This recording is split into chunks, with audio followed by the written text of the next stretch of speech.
এখনো অশান্ত মুর্শিদাবাদ। এই আবহে মালদহে বোমা বিস্ফোরণ, জখম 5 শিশু, এদের মধ্যে 2 জন শিশুর অবস্থা আশঙ্কাজনক। ঘটনাটি ঘটেছে কালিয়াচক থানার বীরনগর 2 গ্রাম পঞ্চায়েতের দিলুটোলা এলাকায়। জানা গেছে সংশ্লিষ্ট এলাকায় একটি পরিত্যক্ত বাড়ি রয়েছে। আজ দুপুরে সেই বাড়িতেই খেলা করছিল 5 জন শিশু। তাদের মধ্যে একজন শিশু বল ভেবে মাটিতে মারতেই বিস্ফোরণের ঘটনা ঘটে।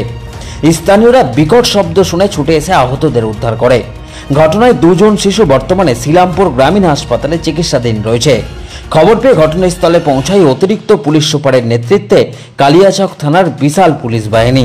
পুরো ঘটনার তদন্ত শুরু করা হয়েছে। তবে কোথা থেকে এই বোমা এলো তা এখনও জানা যায়নি। স্থানীয়রা জানাচ্ছেন, সংশ্লিষ্ট এলাকার বাসিন্দা 2 ভাইয়ের মধ্যে গন্ডগোলের জেরে তারা দুজনই এই বাড়ি ছেড়ে অন্য কোথাও চলে যায়। বর্তমানে তারা মারাও গেছে। এরপর থেকেই পরিত্যক্ত অবস্থায় ছিল সেই বাড়ি, আর আজ সেই বাড়িতেই এই বোমা বিস্ফোরণের ঘটনা ঘটে। শুনলাম কি যে এরকম বমে আওয়াজ হয়েছে, বমে আওয়াজ করে ছোট ছেলে অজ্ঞান হয়ে গেছে। কার বাড়িতে এটা হয়ে গেছে?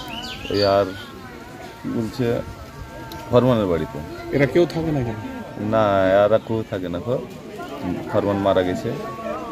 দানেশের বাড়িতে কেউ থাকে না, ফরমানের বাড়িতেও থাকে না। বোম নিয়ে যখন হয়েছে এখন তো শুনছি একজন হয়েছে এখন, আর 4-5টি ছেলে অজ্ঞান হয়েছে। কে ওটা হয়েছে, আহত হয়েছে? ওটা গাবুর ছেলে। বয়স কত? প্রায় 10-12 বছর হবে। ছেলের নাম তো বলতে পারলাম না, গ্রামের আমাদের বাড়ি এখানে না। আপনার নাম? আমার নাম সাইদুল। ঠিক আছে, বলেন তো একটু। ঘটনা এখানে বাচ্চাগুলো ওই ঘরটাতে খেলাধুলা করছিল। খেলাধুলা করে ছোট্ট একটা এই মতো মানে এরকম সাইজ একটা বল ছিল। ওই বলটাকে এবার এভাবে খেলতে যেয়ে বলটা মধ্যখানে পড়ে যায়। মানে 4-5টা ছেলে খেলছিল, তার বলটা ওইভাবে পড়ে যায় বাস্টে জখম হয়ে যায়। কজন জখম হয়েছে? জখম একজন মানে একজন টোটাল 2 জন হয়েছে আর কি। আমাদের একজন বেশি হয়েছে, একজন হালকা হালকা হয়েছে। ছেলে 4-5টা ছিল অজ্ঞান হয়েছিল, কিন্তু ব্যাপার হচ্ছে ওরা সব সুস্থ আছে, ওদের কিছু ক্ষতি হয়নি। আহত হয়েছে একটু নামগুলো নামগুলো জানি আচ্ছা, আলফাজ আর ওর বাবার নাম আরমান। বয়স কত বাচ্চার সামনে মানে 10-12 বছর হবে, 10-12 বছর হবে। কার বাড়িতে ঘটনাটা ঘটেছে? এটা হচ্ছে দানেশের বাড়ি। দানেশ আর ফরমান, আমাদের ওটা দানেশের বাড়ি আর এটা ফরমানের বাড়ি। এরা 2 ভাই ঝামেলা হয় অনেক দিন আগে এরা বাড়ি ছেড়ে চলে যায়। একজন 2 জনই ওরা মারা গেছে, একজনকে তো 2 জন মারা গেছে। ওরা একজন মারা গেছে 2015 সালে সম্ভবত, আর একজন 3 বছর আগে মারা গেছে। ওরা বাড়িতে কেউ নাই এখানে, ওর ফ্যামিলি বলে এখানে কেউ থাকে না। আপনারা কি মনে করছেন এটা কিভাবে হয়েছে? ওখানে বোম তৈরি করছিল না? এটা সম্ভবত আগের ওরা 2015 সালে যখন ওরা হয়তো, আমার মনে হচ্ছে আর কি যে 2015 সালে তখন ওদের ওই ঝামেলাটা চলছিল, ভাই ঝামেলা হয়ে এক ভাইকে কপিয়ে মেরে ফেলেছিল। তারপর কিন্তু হয়তো দেখা গেলো যে হয়তো ওই সময় বোম হতে থেকে গেছিলো, এরকম হতে পারে। আমার মনটা বলছে আর কি, আমি সঠিক তো বলতে পারছি না, কিন্তু দেখিনি। মনটা এরকম হচ্ছে হয়তো আগের হতে থেকে গেছে, বমটা হয়তো ছেলেপেলে খেলাধুলা করতে গিয়ে বমটা ফেটে গেছে, এরকম হবে সম্ভবত। এলাকার নাম কি?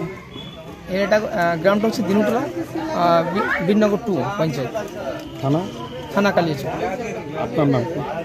আমি এই গ্রামের মেম্বার, আমার নাম জাহাঙ্গীর আলম। এরকম কি আসে না, এরকম তো বম উদ্ধার হয়নি, কিংবা আজকেও কোনো কিছু পাওয়া যায়নি, কোনো হদিস পাওয়া যায়নি আর কোনো বম আছে কি শুনে আছে, এর মধ্যে কিছু এখন পর্যন্ত পাওয়া যায়নি, কোনো খবর নেই। সেটা সম্ভবত মানে দেখে মনে হচ্ছে অফিসাররা স্যাররা অনেকেই ছিল, স্যাররা ছিল, স্যাররা দেখলেন, ওরাও অনেক তদন্ত করলেন, দেখলেন, কিন্তু কিছু আর দেখা যায়নি, কিছু পাওয়া যায়নি। আমিও সাথে ছিলাম, ওই স্যারদের সাথে ছিলাম। ঠিক আছে।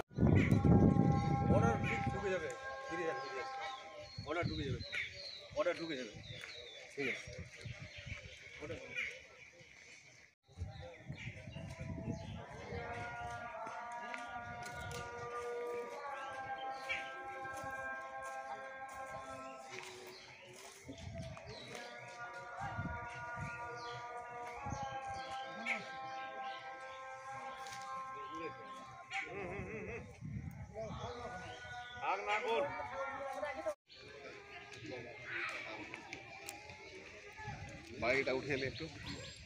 আপনারা যান না, বাচ্চাদের থেকে নিয়ে যান, মানে ওদিকে রাখেন।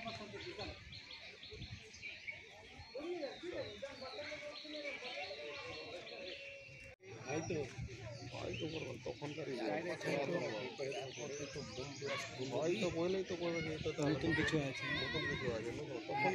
This channel does not promote or encourage any illegal activities. All contents provided by this channel is meant for educational purpose only.